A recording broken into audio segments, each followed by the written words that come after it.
Oke, jadi welcome back to Silent Trader Academy channel.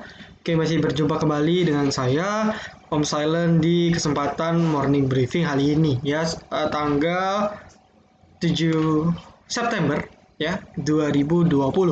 Nah, dimana spesial subscriber OTW ya, on the way ke 2K 2K ya, ataupun menuju ke 2000 subscriber YouTube channel Silent Trader Academy, maka akan ada spesial pembahasan case ya, spesial pembahasan sesuai dengan request dari teman-teman ya, tidak lain tidak bukan ialah mengenai right issue yang akan dilakukan oleh PT Medco Energi Internasional Tbk, atau yang biasa kita sering panggil Medco, Medc ya, MEDC. Nah, beliau ya, si Medco ini akan melakukan right issue-nya ya. Right issue-nya itu akan dilaksanakan tanggal ya, right issue-nya bentar saya cek dulu. Dia akan melakukan right issue tanggal come date itu tanggal 8 teman-teman, atau tepatnya di hari Selasa ya, tepatnya di hari Selasa tanggal 8. Ex date-nya di tanggal 9, recording date-nya tanggal 10. Nah, sebelum kita lebih lanjut bahas Medco-nya ya, alangkah baiknya kita bahas mengenai market dulu ya. Jadi sebelumnya oh iya, banyak yang nanya juga CSRA. Om, CSRA gimana? Ya jujur secara chart bagus. Saya tidak menampik bahwa secara chart ini bagus. Ya, bagus banget malah, seperti itu. Nah, tetapi karena ini dipom-pom, ya, karena ini dipom-pom oleh salah satu grup, ya, tentu ini akan menjadi concern kita, agar kita lebih berhati-hati. Kenapa? Ya, karena kalau kita belinya telat, kalau kita sudah beli posisinya itu bagus banget, tapi kalau posisinya dibalik, kita baru mau incar pas pagi, saya sudah nggak rekomen. Kenapa? Karena pada saat open ini pasti akan apa ya namanya ya, jadi CSRA ya sebenarnya sudah saya announce di YouTube ya, bahkan di YouTube channel Silent Trader Academy. Oke, itu CSRA sebenarnya sudah saya kasih free analisanya, rekomendasi gratis itu di YouTube tanggal 24 ya, di YouTube tanggal 24 Agustus 2020 ya, dengan judul ISG Shooting Star, saham ini potensi naik puluhan persen. Oke, nah kita coba dengar ya, kita coba dengar dulu penjelasan mengenai CSRA saham repo gitu kan. Ini juga bagus nih ya, ini sideway ya, ini sideway kita boleh cicil ya. Ini perhatikan ya, untuk member VVIP ataupun non VVIP ini sedang sideway, kita bisa entry beli, ataupun buat peserta alumni STAC ya, Silent Trader Academy Class, yang sudah mengerti teknik teknik Silent Trader, bisa pasang bisa menjadikan CSRA sebagai pantauan beli ya. Kita bisa pakai teknik yang sudah diajarkan di STAC ya. Catat nih, CSRA bisa ya, karena dia sudah sideways pendek. Oke, buat yang lain mau cicil beli boleh ya, boleh nih, boleh sekali ya. Selagi dia berada di atas 344 gitu kan, itu kita masih boleh beli. Tapi kalau dia break 344 ke bawah, ya mau nggak mau kita harus kurangin porsi dulu ya. Saya belum cek bandarnya sih, tetapi apa namanya, kalau dilihat ya dari pola-pola saham-saham seperti ini, harusnya ya, harusnya akan naik lagi. Cuman nggak tahu naiknya kapan ya, tapi saya rasa dalam jangka waktu dekat. Dan ya, kalau Bapak Ibu lihat, ternyata pas sekali trendline besar ya, ini trendline yang kuat ya, karena time frame-nya panjang. Oke, sudah 2 kali gagal ya, kita nggak tahu kalau dia sudah break trendline yang besar ini, trendline mayornya, maka saham CSRA ini akan terus lanjut naik ya. Coba kalau saya cek brokernya, tipis sih ya lotnya ya, lotnya tipis ya, jadi kita nggak bisa masuk lot banyak, tapi lumayan lah, 1000 lot juga bisa ya, lumayan 40 juta masih bisa masuk, bisa. Ini di CSRA sudah boleh entry atau belum? Nanti saya buat trade plan-nya. Ya, ini di CSRA. Oke, kalau kita cek BWPT,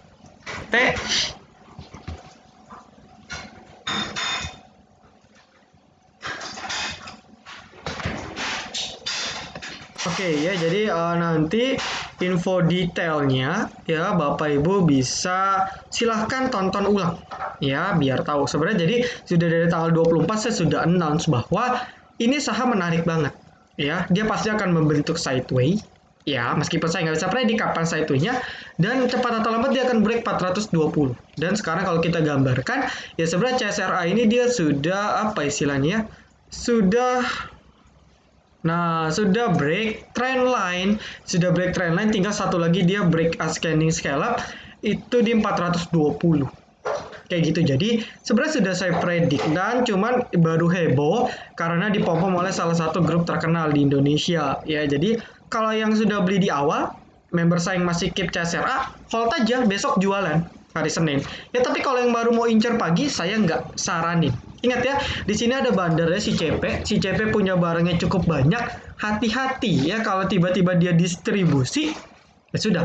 Saya nggak ikut campur karena posisi si CP ini seingat saya terakhir kali dia sudah floating gain. Ya, nggak nyangkut. Tapi dia sudah floating gain. Jadi nanti saya cek lagi lah. Tapi setahu saya dia sudah floating gain dan tinggal tunggu saja ketika harga saham sudah dinaikkan, dia sebenarnya tinggal tunggu waktu yang pas untuk melakukan distribusi sahamnya. Nah, jadi hati-hati buat yang baru mau beli. Ya, kalau buat yang sudah beli gimana? Ya enak, kita tinggal jualan aja. Memanfaatkan info ini di pom-pom, kita jualan. Nah, sekali lagi saya ucapkan terima kasih kepada Bapak Ibu yang percaya dengan morning briefing saya ya dan ikutan beli karena ini kan rekomendasi gratis di YouTube channel, tinggal ikutin gratis bisa profit 10% ke atas ya. Jadi thank you banget yang sudah percaya dengan Silent Trader Academy. Oke, itu sedikit saja tentang CSRA. Nah, berikutnya kita akan sedikit bahas market di mana agak sedikit shock terapi karena bursa US itu ngedrop. Ya, kenapa bisa ngedrop? Ya wajar, dia sudah buat all time high terus dari waktu ke waktu. Ya wajar dong, sudah naik gila-gilaan masa nggak ada koreksi. Jadi kita rasa nggak perlu ini ya, nggak perlu sampai fear berlebih seharusnya. Nah, saya gambarkan dulu bentar tren lainnya. Ya ini pas ya setelah saya bicarakan terpantul di trendline, ya wajar aja. Secara teknikal ya wajar kok kena trendline terpantul ya turun. Nah turunnya sampai berapa om? Oke kita gambar lagi. Nah jadi ada dua. Ya ini trendline major, ya ini trendline utama. Ya, nah ini trendline adjusted atau trendline minor. Nah, kalau kita pakai patokan trendline minor pun sebenarnya chart market ini masih uptrend Bapak Ibu. Ya, sobat saya ini masih uptrend. Short termnya masih uptrend, short term uptrend ya. Nah, tetapi apa namanya? Kalau kita pakai major itu bisa juga, tetapi biasanya kalau di teknikal itu ada yang namanya di adjust sehingga dia membentuk trendline minor seperti ini. Nah, ketika dia sudah membentuk trendline minor seperti ini, ya kita bisa pakai patokan di angka sini. Artinya selagi market atau IHSG-nya nggak jeblok, ya nggak jebol nih di trendline minor ini, maka masih fine-fine saja, market masih akan terus melanjutkan kenaikannya secara tren. Tapi kalau jebol kita harus bersiap bahwa marketnya ya akan tembus ke sini. Ya akan tembus ke sini ke 4.800 ke trendline bawah.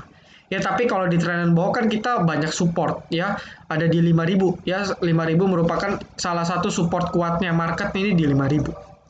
Ya terus dia baru membentuk base kedua di sekitar 5.100 sampai 5.200. Ini base kedua market yang kuat itu di 5.100 sampai 5.200. Ya support berikutnya kuatnya di range 5.000-an. Baru kalau nggak kuat 5.000 jebol ke 4.800. Tapi secara tren, jelas masih jauh, ya masih uptrend kayak gitu. Ya tapi juga kalau kita cek kan, ya marketnya sudah naik banyak gitu ya, marketnya sudah naik banyak ya. Kalau dikasih shock terapi sedikit wajar, ya wajar, harusnya nggak ada problem hal penting. Oke. Nah uniknya lagi ya, untungnya saya kebetulan kemarin keluar kota. Ya, saya kebetulan kemarin keluar kota ke daerah kota, terus juga ada ke daerah Lembang dan sebagainya, gitu kan. Jadi saya nggak bisa mantau market, tapi pada saat closing, ya pada saat closing, untungnya, ya untungnya market pertama dia berhasil close di atas 52 bla bla bla. Ya, terus yang kedua setidaknya dia bisa berhasil close di atas 5 berapa nih ya? Kemarin saya ada gambar lupa. Wah, di sini ya nih. Close di atas 5219-an, 5217. Dia bisa berhasil di atas 5239 gitu kan. Dia juga masih berhasil berada di atas moving average 34-nya di sekitar range 5190. Ya, dan closingnya itu pas di sini nih. Ya, jadi dia meskipun dia bentuk low ya, meskipun dia bentuk candle lower low, ya dia bentuk low yang lebih rendah, tetapi setidaknya closingnya itu masih berada di atas ini.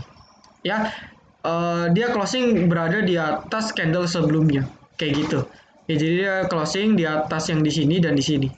Ya di ISG-nya melewati atau istilahnya berhasil lah ya, berhasil berada di atas support-support kuat. Ya, nggak kuat sih, tapi support-support penting di market saat ini. Ya, di range 5190 sampai 5239-an lah. Dia berhasil close di atas tersebut. Ya, dengan volume yang rendah juga mengindikasikan bahwa ternyata penurunan ini tidak diinginkan oleh market. Ya, tapi karena US-nya shock terapi, dulu kan sempat kejadian bulan Juni atau Juli, ya jadi wajar kalau akan terjadi aksi taking profit. Ya, seperti itu. Nah, jadi kalau saya gambarkan secara trendline minor, ya kurang lebih seperti ini lah. Nih ya, saya gambarkan kurang lebih seperti ini jadinya.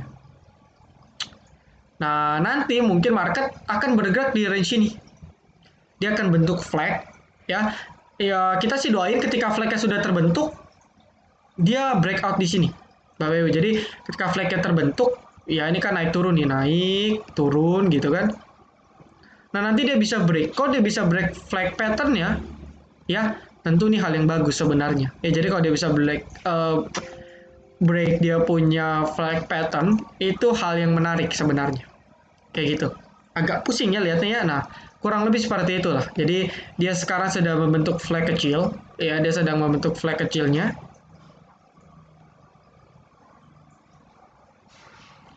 Ya, bullish flag. Ya, kita doakan cepat lambat dia bisa break, atau bahkan kita harapkan Senin nanti break bagus ya. Tapi kalau enggak, ya dia akan di sini-sini dulu, di range ini baru nanti breakout seperti itu. Dan tentu diharapkan market masih bertahan di support-support pentingnya ya, ada di 5150-an lah. Ini merupakan support pentingnya, support kuatnya di 5150-an kayak gitu, itu harapannya ya. Jadi mungkin ya akan di sini selama 1 minggu, mungkin kalau marketnya masih belum bisa menunjukkan kenaikan selama 1 minggu. Nah, habis itu baru akan breakout harusnya secara teknikal ya. Tapi kalau diperhatikan saja, kalau asingnya masih terus jualan, isu-isu negatif terus banyak, ya bukan tidak mungkin dia akan break trendline ataupun breakdown trendline ataupun breakdown support. Itu menjadi warning untuk kita ya. Tapi tentu kita harapkan yang terbaik untuk market. Oke, nah kita lanjut untuk pembahasan Medco. Ya, kita akan lanjut untuk pembahasan saham Medco, teman-teman. Ya, jadi Medco ini mau right issue. Oke, dia right issue-nya itu di tanggal berapa nih?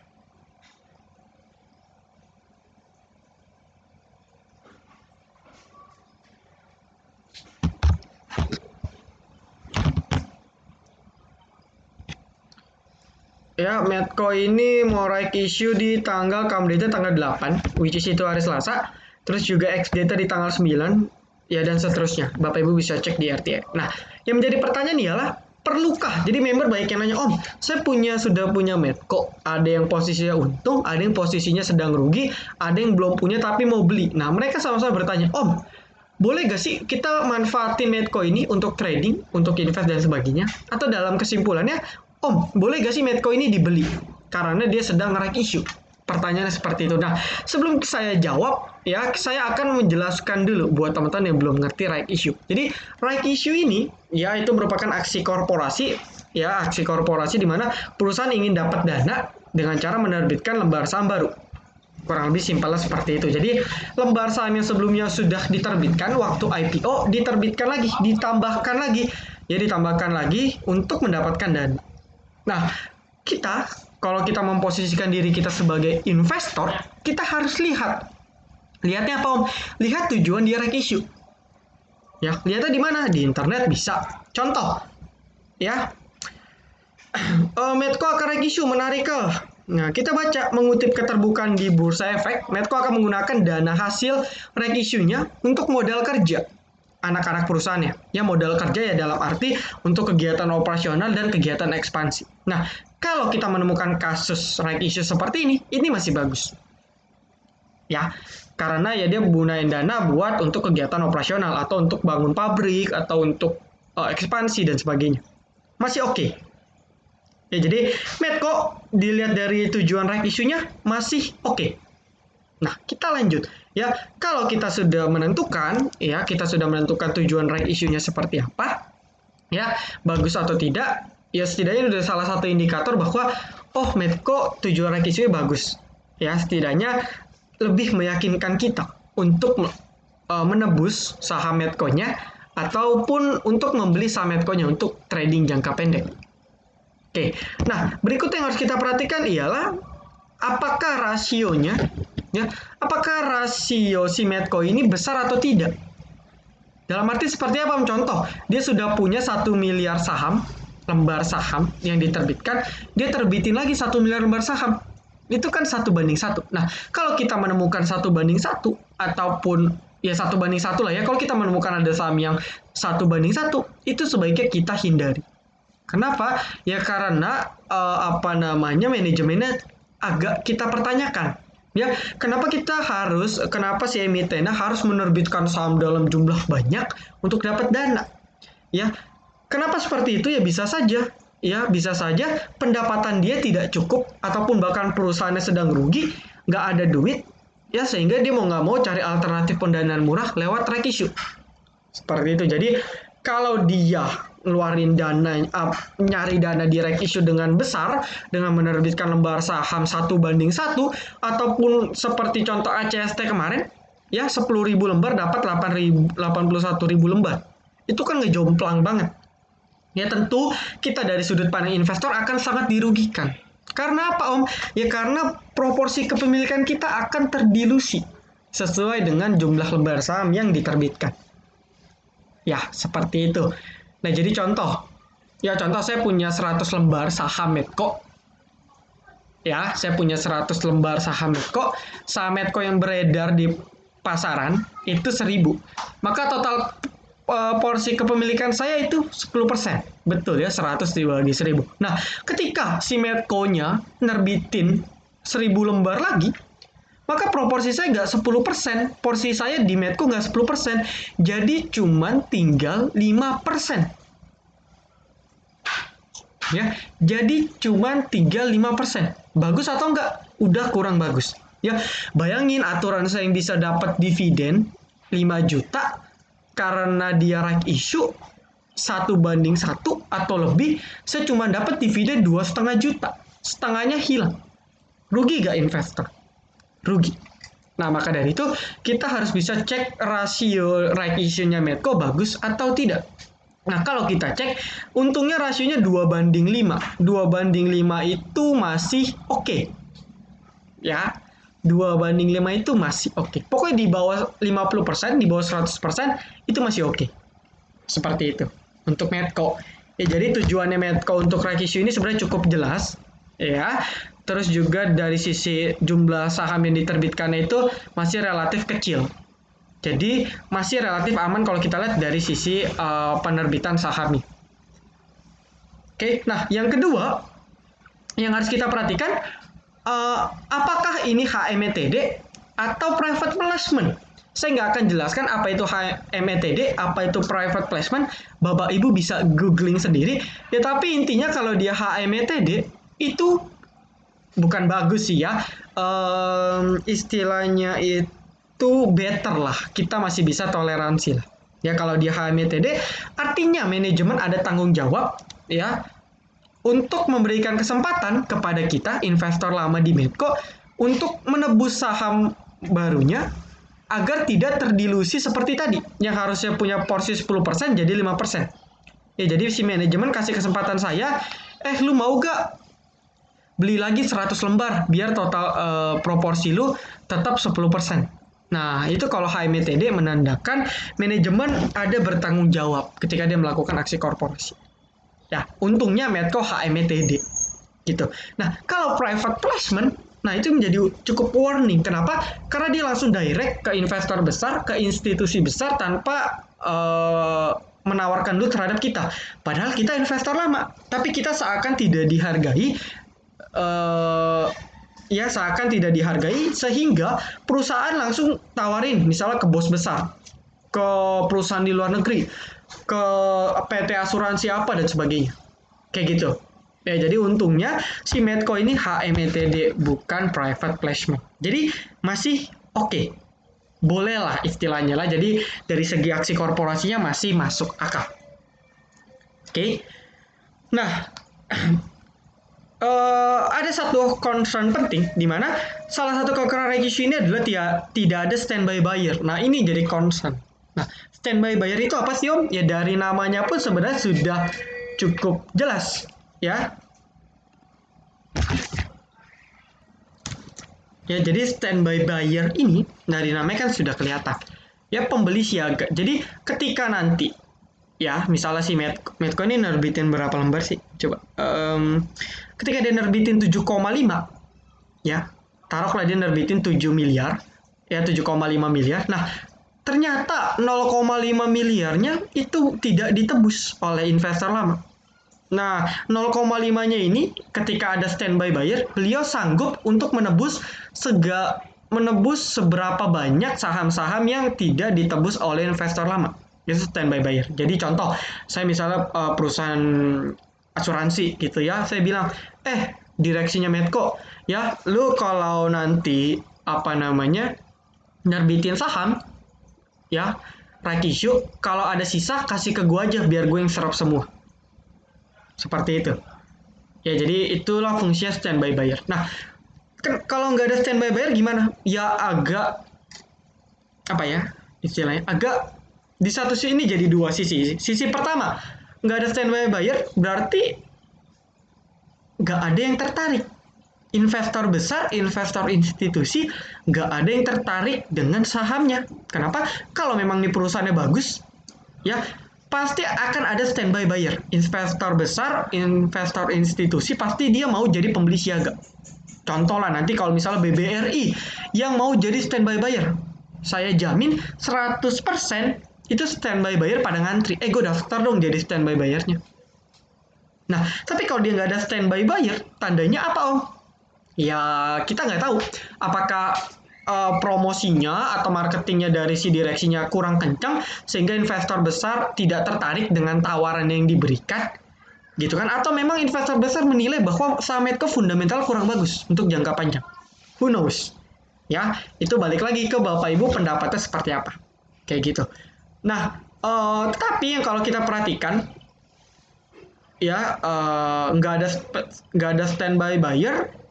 Ya, tapi ada keterangan lagi, apabila saham baru tidak seluruhnya diambil, maka sisanya akan dialokasikan ke pemegang saham, ya, ke pemegang saham, bisa jadi internal perusahaan, ya, induknya, ataupun pemegang bukti HMTD lainnya yang ingin melakukan pesanan lebih besar. Maksudnya gimana? Contoh, saya cuma punya hak beli 100 slot, ya, tapi karena masih ada sisanya, saya masih boleh ditawarkan untuk tebusnya 200 slot, kayak gitu. Ya, jadi meskipun dia nggak ada standby buyer, tapi kalau kita lihat di sini dari PUT-nya itu setidaknya manajemen sudah ada ancang-ancang plan B-nya seandainya kalau pada nggak ada yang mau tebus. Ya, dan juga pemegang saham lamanya yang akan menampung dia punya right issue. Ya, oke. Nah, ini ya induknya PT Medco Abadi Lestari, ya, dia menyatakan sanggup untuk beli 50%-nya sesuai rasionya. Ya, terus ini ya kecukupan dana sudah. Nah, terus Diamond Bridge PET Ltd, ya, dia turut menyatakan kesanggupannya menyerap saham baru sesuai dengan rasionya. Jadi induknya si Medco pun sudah menyatakan bahwa gua bakal tebus seluruh seluruh hak gua untuk menebus saham Medco. Tandanya apa? Ya tandanya bagus lah. Ya, kalau si induknya percaya dengan fundamental anak usahanya, ya maka ketika dia ada nerbitin right issue harusnya diserap semua right issue-nya. Lembar sahamnya harusnya ditebus semua. Ya, setidaknya ya menjadi indikasi sinyal bagus lah, walaupun nggak ada standby buyer. Ini menjadi concern juga kalau nggak ada standby buyer. Ya, jadi kurang lebih seperti itu. Nah, kalau kita baca lagi, sementara untuk investor itu mungkin lebih concern ke harga pelaksanaannya. Nah, jadi dia menebus ya harga tebusnya itu di 250 sedangkan harganya si Medco ya, harganya si Medco itu closing kemarin hari Jumat itu di 550. Setengahnya.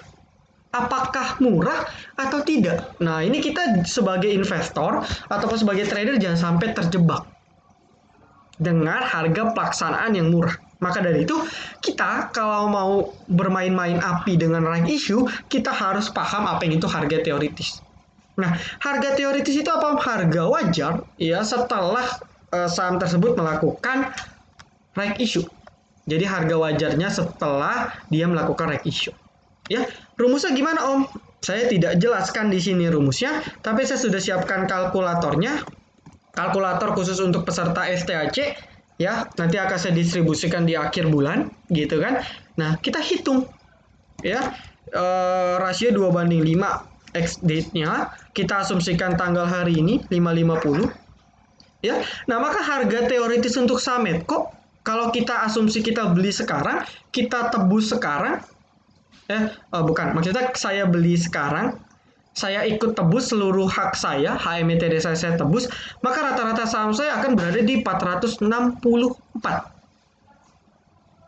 Ya, harga saham saya akan berada di 464. Nanti, ya, kalau seandainya closingnya, opennya pada saat dia sudah melakukan right issue atau di tanggal recording date-nya, opennya di atas 464, kita sudah profit, capital gain. Nah, tetapi kalau contoh seperti ACST, Bapak Ibu, ya, kalau contoh seperti ACST, ya, ini ya, 81788, 10.000, gitu kan. Terus dia punya X closing data 510. Terus dia punya exercise price-nya di 262, maka harga teoritisnya di 290. Ya, harga 290. Nah, kalau investor yang tebus semua, ya sebenarnya masih profit. Karena pada saat open, itu harganya di 306. Closingnya bahkan di 362. Masih profit. Ya, tapi kalau investor trader yang nggak ngerti yang beli di sini, akan terkaget. Kenapa? Karena dari 510 harga langsung terjun bebas ke 300. Ya, minus kurang lebih 40%. Loh, kok bisa begitu? Ya karena harga teoritisnya itu di 290. Maka wajar kalau nanti open ya pada saat recording date itu kurang lebih di sekitar segitu. Di 290. Bisa di atas, bisa di bawah. Tergantung supply demand dari sahamnya. Ya. Nah, kita balik lagi. Nah, sekarang saya harus gimana, Om? Pertanyaannya. Ya, oke, saya sudah punya Medco di harga 700 contoh. Ya, saya punya Medco di harga 700, gitu kan?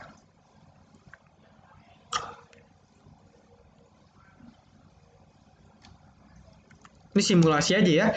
Nah, maka ketika saya tebus semua hak saya, maka saya kurang lebih punya harga sahamnya itu di 571. Ya, tapi ketika kita sudah mengetahui bahwa harga teoritisnya di 464, ya maka kita harus bersiap bahwa dana kita yang masuk ke Medco-nya makin besar. Ya, tapi right issue ini tidak membuat loss kita berkurang. Seperti itu. Jadi kita tetap loss. Ya, jadi harganya di 464 gitu kan, harga average kita di 571, itu masih rugi. Ya, rugi berapa poin nih? Ya, rugi 106 poin. Kayak gitu.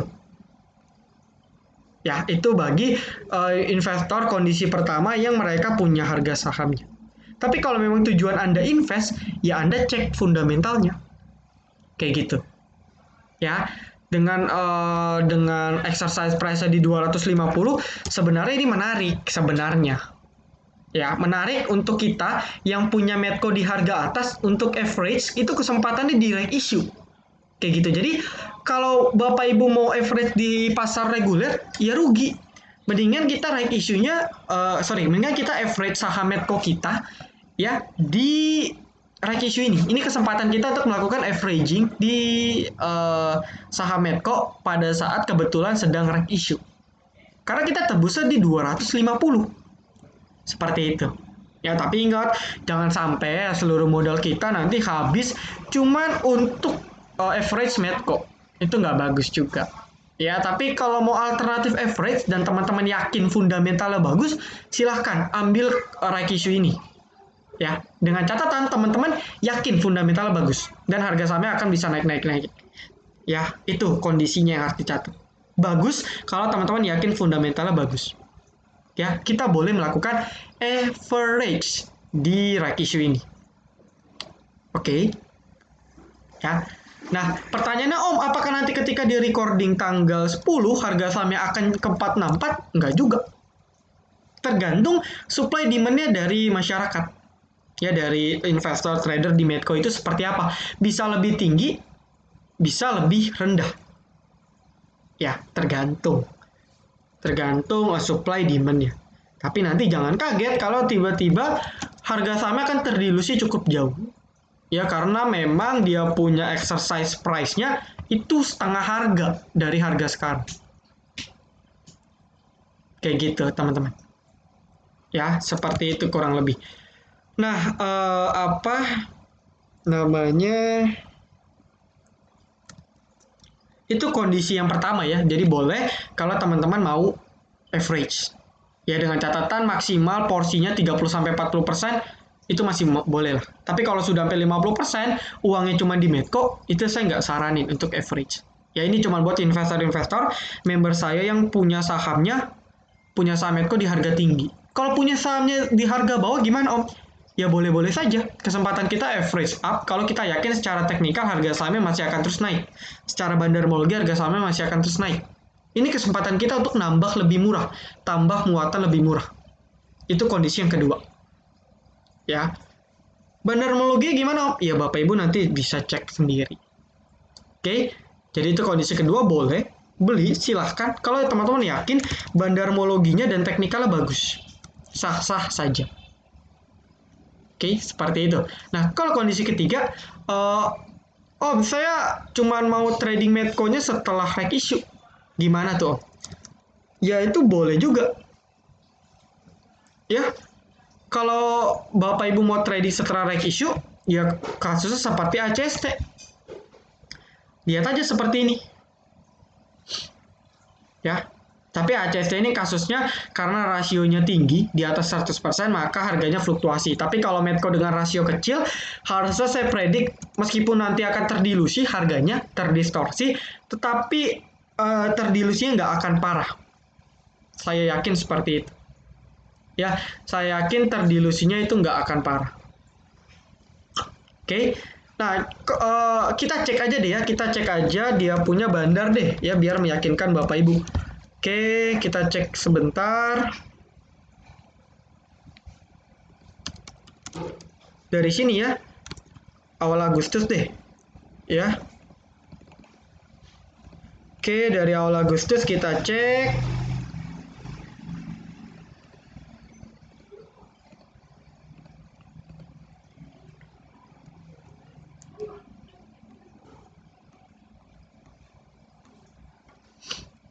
Saya sih belum pernah cek bandara, saya juga yang nggak bisa ngomong ya. Kita sama-sama cek aja. Oke. Cukup menarik. Ya, di satu sisi jualan, di satu sisi beli. Ya, dan rata-rata kalau kita cek broker asing nggak ya? Ini sih broker-broker asing sebagian. Ya, nah sebagian broker asing bahkan IF ada beli di 523. Wow. Ya, IF ada beli average di 523. IF-nya retail atau bukan Om? Saya rasa bukan retail. Karena dia sudah pakai modal besar, ini bukan retail, pasti ini bandar. Ya. Oke, mayoritas saham-sahamnya ini diakum juga, ya diakum oleh broker-broker asing. Ya, harga rata-rata pun di range 520 sampai 540. Menarik. Menarik kalau nanti Medco-nya turun terdistorsi di bawah 500 ataupun di bawah harga rata-rata ini, menarik untuk kita beli. Ya, menarik untuk kita beli. Oke, menarik untuk kita beli. Kenapa? Ya karena asingnya ataupun bandara masih pegang kolek cukup banyak. Ya, bandara masih kolek cukup banyak. Jadi saya rasa nggak ada problem. Ya, jadi saya rasa nggak ada problem untuk kita khawatir bahwa harga saham Medco setelah reissue akan terus dibawa turun. Karena kalau kita saya cek ini 50-50 lah, bandara jual, ada yang satu distribusi, satu ada yang nampung, jadi masih aman. Ya, dan jumlah transaksinya pun cukup besar, ratusan ribu lot di saham Medco, ya puluhan miliar, itu sudah cukup, nominalnya cukup gede. Jadi saya rasa agak sulit kalau mau menurunkan saham Medco. Ya, meskipun nanti terdistorsi akibat dia issue, ya, tetapi harusnya kalau dia terdilusinya atau terdistorsi yang nggak parah, ya, itu bisa menjadikan kesempatan kita untuk beli, ya, sebagai trader. Kalau mau belinya kapan Om? Pada saat tanggal recording date-nya, seperti itu, ya, itu gambarannya kurang lebih. Oke, jadi semoga dengan gambaran ini, ya, dengan gambaran bandarmologinya, ya, dengan gambaran bandarmologinya, terus juga penjelasan mengenai sistematika right issue-nya si Medco, dari rasionya, tujuannya, standby buyer-nya, dan sebagainya, serta harga teoritis, ya, semoga bisa menjadikan referensi Bapak Ibu yang punya Medco, yang mau beli Medco, yang sudah untung Medco, yang sedang rugi Medco, ataupun yang akan mengincar Medco untuk trading, itu semoga dapat referensinya. Ya, kesimpulannya, Bapak Ibu dengarkan penjelasan saya, simpulkan sendiri, bagus atau tidak. Nah, kalau untuk member saya, ya, kalau untuk member saya, member VVIP yang punya Medco, konsul saya boleh. Nanti saya akan kasih the best solution-nya. Baiknya gimana sih untuk portofolio Bapak Ibu. Ya, nah buat yang belum join VVIP, saya akan adakan promo together with Silent Trader Academy. Itu promonya menarik banget. Ya, promonya menarik banget. Salah satu promo paling menarik yang ada di Silent Trader Academy. Ya, jadi Bapak Ibu buat yang belum join, ya, atau yang pengen join tetapi mengalami keterbatasan dana, wajib ikut promo ini. Nanti info lebih lanjutnya akan disampaikan oleh saya ataupun staff. Oke, mungkin sekian dulu, ya. Sebenarnya ada banyak request saham, tetapi mohon maaf nih yang request nanti ya untuk hari Selasa aja. Ya, karena saya masih banyak urusan sehingga nggak bisa balas satu-satu. Ini pun sudah berapa nih? Sudah 40 menit. Ya, jadi oke, thank you buat teman-teman yang sudah nonton video ini dari awal sampai akhir. Jangan lupa like, komen, dan juga subscribe. Ya, sudah OTW Tuki subscriber. Ya, jangan lupa nyalakan notifikasinya agar ketika saya dan tim upload video terbaru, teman-teman bisa langsung update. Oke, see you in the next video, teman-teman. Silent Trader Academy, be silent, be cuan.